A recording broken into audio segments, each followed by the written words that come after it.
नमस्कार, तुम्हा सर्वांना दीपावलीच्या खूप साऱ्या शुभेच्छा। आज लक्ष्मीपूजन आहे घरी आणि लक्ष्मीपूजनची खूप छान पूजा मांडली। चला तर मी ती पण तुम्हाला दाखवतो।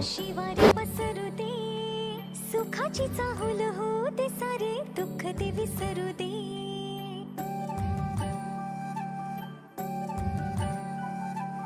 फुलवाती अंगणात सोन सकाळी, फुलवाती अंगणात सोन सकाळी,